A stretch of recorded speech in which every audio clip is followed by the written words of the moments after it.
Hi, welcome to my YouTube channel. My name is Hassan, HassToFix. Today's video is about how to transfer your data to your new phone. As you can see, I've got iPhone XR and I've got iPhone 6s here.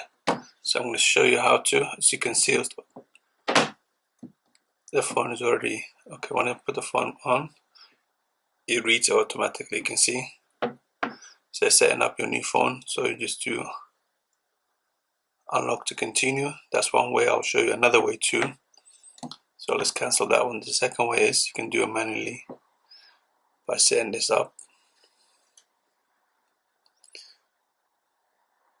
So you can see a quick way, making sure your old phone has got at least iOS 11 or the latest software, and then put your Bluetooth on. That you can do that way. And the second way, setting up manually. You need to put your Wi-Fi password.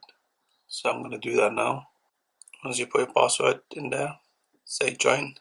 Just give it a second. It's going to pick up now. It's picked up the signal. So say next.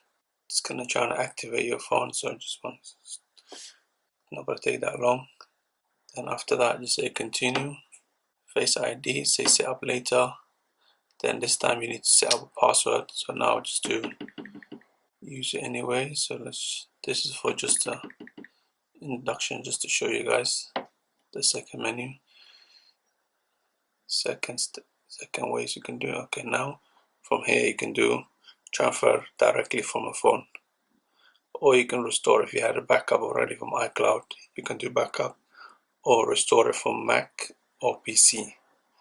As you can see, even from data from Android phone, you can do backup as long as you had your backed up data. So that's the second way. If you guys find this helpful, give me a thumbs up and subscribe to my YouTube channel. Thank you. Bye.